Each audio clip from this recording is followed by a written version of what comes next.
So in other words, you're saying you're really upset because they're hurting your feelings by some stupid chant, which of course is terrible politics. Israel will not accept any right to Palestinian self-determination, and that's why it has enemies in the region. That's the fundamental problem. This is an important clip because you have this gentleman, Scott Horton, who is just, as informed as it gets on this issue of, what is Iran doing with its nuclear program? What's the whole premise of this war, with this whole dialogue? And you get a lot of bullshit talking points where they're just talking about, Iran is 3 months away, weeks away from a nuclear weapon, blah, blah, blah. We have to do this now. We have to attack. And he just dispels a lot of that nonsense in a very detailed, very clean way. And you can see when the MAGA people, or this MAGA woman, I believe, tries to refute it, it turns absolutely disastrous for her. And I'm sorry this is complicated, but I know people can follow on this if you know anything about the history here. Let me explain real quick now that the Nagasaki bomb was a implosion bomb, a plutonium implosion bomb.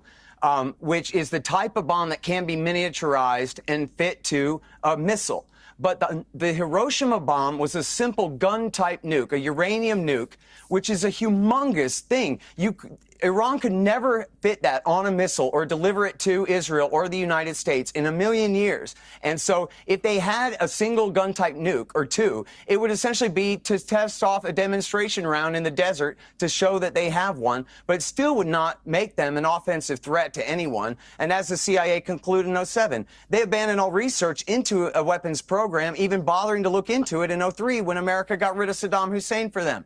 And so the fact that they've had now, I'm sorry, get to your point. Donald Trump left the treaty or the agreement in 2018. Now, Piers, it's complicated, but according to the agreement, Iran is allowed to stop abiding by some of the restrictions in it if America breaks our side of the deal. They actually are still within the larger agreement, even while ceasing to abide by some parts of it. Now, that 60% enriched uranium stockpile that they built up is clearly, just as it was in the Obama years, is clearly simply a card to play in negotiations to deal away. That uranium is there to give up if they can get America to back down and lift the sanctions. That's all it is. If they wanted to make weapons-grade uranium, they could have made weapons-grade uranium. They weren't doing that. They're getting closer because it's a card to play in negotiations. And now and one last point, and then I swear I'll stop, and you made this point.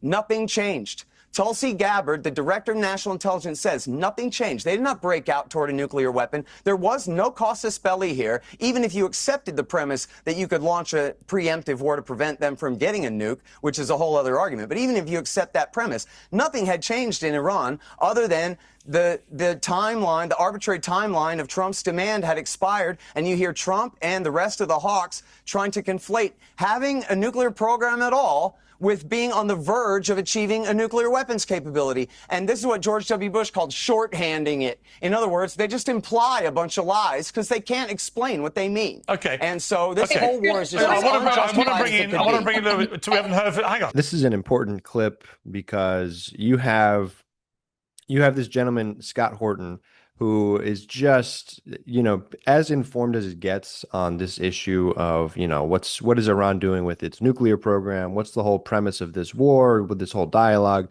And you get a lot of bullshit talking points where they're just talking about, Iran is 3 months away, weeks away from a nuclear weapon, blah, blah, blah. We have to do this now. We have to attack. And he just dispels a lot of that nonsense in a very detailed, very clean way. And you can see when the MAGA people, or this MAGA woman, I believe, tries to refute it, it turns absolutely disastrous for her. We haven't heard from two members of the panel yet. I will come back to But you. I just want to address the point he said before we move on, because contrary to what I said, he keeps saying that Iran's not a threat to America. So since Scott decided to become Iran's mouthpiece, can you please clarify for me what Khomeini means when he says death to America, death to the West, and forceful conversions? Can you translate in the language that you so clearly understand that all of us are missing? Thank you. Sure. Yeah. So first of all, Khomeini died in 1989. You don't know what you're talking about. Second of all, the chant, you'll notice, all of y'all in the audience and on the panel notice how often the Hawks bring this up and how much heavy lifting these chants are doing. Are you so terrified of chants? In fact, they have no Air Force, they have no Navy, they have no ability, they have no offensive force that they can threaten this country with. So in other words, you're saying you're really upset because they're hurting your feelings by some stupid chant, which of course is terrible politics, and it's a terrible government, but it's not a threat to this country. When somebody wants to kill you and they are going to kill you, you stop it before it gets too late. No, you are naive. It's okay. America could have normalized relations with Iran 30 years ago. Trump gave him 60 days. Trump gave him 60 days, and they were too egotistical to meet at the negotiating table. He had no right to do that. For this. They had no right to negotiate. To do that. They have the right to a civilian nuclear program. They're members of the Non-Proliferation Treaty, unlike Israel, which has a secret nuclear weapons program. Look how fucking simple it is for them to lie and twist people's words in real time. He's talking about, and he says it as clear as possible, they have the right to a civilian nuclear program. That means for energy production for the population, right? Like every other developed country, like this country does as well, and every other country in the freaking world. And she goes, "Oh, and you want them to have a nuclear weapon?" Got it. Unbelievable. Members of the Non-Proliferation Treaty, unlike Israel, they have the right to a civilian nuclear program. They're members of the Non-Proliferation Treaty. She clearly, they just don't understand, man. These people are in charge, and they don't understand anything. It's unbelievable. Iran deserves nuclear weapons, which has a secret nuclear weapons program. Understood. Okay, I do want to bring in the others. They have the right to civilian nuclear technology. I do want to bring in the other two. Look, we've got two other guests who haven't spoken yet. I want to bring in Aaron, who's not said a word. Thank you, Aaron, for your patience. It's all been very interesting. But what is your view here? I mean, obviously, I know you share Scott's view that America shouldn't get involved here. But do you understand why Israel has felt the way it has about the threat from Iran specifically? Because I don't think anybody doubts that Iran has funded, both financially and with weapons, Hezbollah, the Houthis, Hamas, and that they have all waged acts of terrorism, call it what you like, I call it terrorism, against Israel for many years.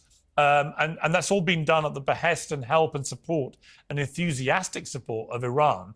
If you're Israel, why would you not seek to try and dismantle a regime that has gone out of its way through proxy groups to destroy you? Well, it depends what kind of government you are if you're Israel. If you're a government that is committed to peace in the region, you would explore the available diplomatic opportunities, and there have been plenty. If you're a government like Israel, which it actually is, which is committed to hegemony and supremacy, of course you will see any group or country that challenges your supremacy as a threat. And that's why Israel is going after Iran. Iran supports groups, and all of whom you named, that resist Israeli aggression. Hezbollah, for example, why does it exist? It was founded in response to Israel's invasion in 1982, which killed tens of thousands of people. The aim of that invasion was to basically wipe out the PLO, the main Palestinian group at that time. At a time when the PLO was calling actually increasingly for a compromise in which Palestinians accept a very, very small state. And that's the fundamental issue. Israel will not accept any right to Palestinian self-determination, and that's why it has enemies in the region. That's the fundamental problem. Iran even has endorsed the global consensus of a two-state solution in which Palestinians accept as 22% of their historic homeland, which was stolen from them by Israel. Even Iran has. Israel won't accept that because it's committed to occupation and supremacy. Iran has also proposed that there be a nuclear-free Middle East. So if you don't want us to get nuclear weapons, no one should have nuclear weapons. Israel won't even entertain that because Israel wants to threaten everybody else to preserve its hegemony. Scott invoked this 30 years ago. Iran also offered the U.S. to basically address all the issues on the table, including its support for Hezbollah. The Bush administration got that note from Iran and initially pretended they didn't even receive it before they ultimately ignored it. There also was the Iran nuclear deal, which everybody involved says Iran was respecting. It's only Israel, because of its foundational commitment to supremacy and aggression, which it continues to attack everybody else because it doesn't want anybody resisting its occupation and displacement, ethnic cleansing, and now mass murder of Palestinians. Exactly. Emily, your response Holy to that? Shit. Aaron, I'm glad you hit all the buzzwords that are fancy on social media, but I hate to break it to you. Why would and why should Israel reward terror groups and terror states their right to self-determination? If in 2005 they experimented essentially by giving Gaza to the Palestinian people, and their way of, I guess you could call it, proving that they can self-determine their own region, their own state, you can call it. Their way of doing that was by constantly attacking their neighbors, doing multiple October 7th on smaller scales, and constantly cheering and indoctrinating children to hate their neighbor and hate Jewish people. Please explain to me what any normal country would do other than resist and not want them to be their next door neighbor. Please do. Well, this is the point. Israel is not a normal country. It's an occupying country that was founded on ethnic cleansing and remains committed to that project. I'm glad you mentioned 2005. Why did Israel disengage from Gaza in 2005? The standard story is that Israel pulled out of Gaza, gave it back to the Palestinians, and they used that opportunity to turn Gaza into a terror state. Here's what actually happened. A top Israeli advisor, Dov Weisglass, explained at the time that the reason Israel disengaged from Gaza was that, first of all, it's costly to maintain illegal settlers in Gaza when Israel really wants to steal Palestinian land in the West Bank. Second of all, the aim of the disengagement was to put what he called formaldehyde on the peace process, that if we pull back from Gaza, that will ease the pressure on us to give Palestinians a state, again, in a tiny sliver of their stolen land, the West Bank, Gaza, East Jerusalem, to 22% of their historic homeland. That's what every single Israeli action, whether it's disengaging from Gaza or now committing mass murder in Gaza, is oriented around. It's denying Palestinians the right to self-determination. If Aaron, Israel were a If Israel were a normal country, what it would do is say, we're going to, for the first time in our history, respect our own recognized borders, which are an Israeli state within the pre-1967 borders. Israel's not a normal state. It's an occupying state. It's an aggressive state, as it's showing now by committing terror against the people of Iran after more than a year-and-a-half long genocide in Gaza. So if it were a normal state, Israel would say, these are our recognized borders, the ones that everybody recognizes. We're going to rise to the level of Iran and Hamas and the other Palestinian leadership, the Palestinian Authority, and finally say Palestinians can have a big surrender for them, but still a state of their own in the West Bank, Gaza, East Jerusalem. It won't do that because it's not a normal state. It's a Jewish supremacist state. Okay, hang on, Emily. Okay, Emily, quick response, and then I'm going to... Do you think Jordan's a normal state? Do you think Egypt's a normal state? Explain what you mean by that. You just said Israel's not a normal state, so I just asked you a question. Yeah. According to your own logic, is Jordan a normal state, and is Egypt a normal state? Neither Jordan or Egypt are occupying millions of people and denying them their basic rights. Wait, I'm not done with my point. Also committing mass murder. Wait, yes or no? Do you consider them normal states? They're far more normal than Israel was, absolutely. Okay. They're not Both of them had jurisdiction over Gaza and also did not give Palestinians right to self-determination because they also didn't trust them. That's complete bullshit. They never, she's completely ignoring the territorial and historical precedent that Israel or where the West Bank and where Gaza and all these exist. It's not like Jordan and these other states had the same sort of authority that Israel currently has. These people make no sense, and they don't even realize it as it's coming out of their mouth. As did Kuwait when they expelled tens of thousands of Palestinians. But you consider Egypt and Jordan normal, or do you just hate Israel? Israel is the state that was founded on ethnically cleansing all of those Palestinians and denying them their basic rights to exist. Now, I don't want to, it's not Gaza, it's not Egypt or Jordan's fault that Palestinians don't have a state of their own. They could do more to achieve that. Certainly. I wish they would stand up to Israel. Israel is the entity that refuses to give Palestinians their basic right to self-determination. They have millions of people under a barbaric occupation, and they never committed genocide, which Israel is currently doing in Gaza. Okay, let's take I want to take a short break. Right.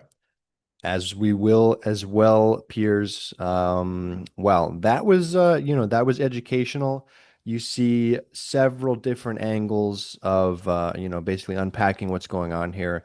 Let me know your thoughts in the comments. Subscribe, like, and stay tuned for more. We will continue following the debate and the discussion surrounding all of this, trying to stay informed on all angles. And peace.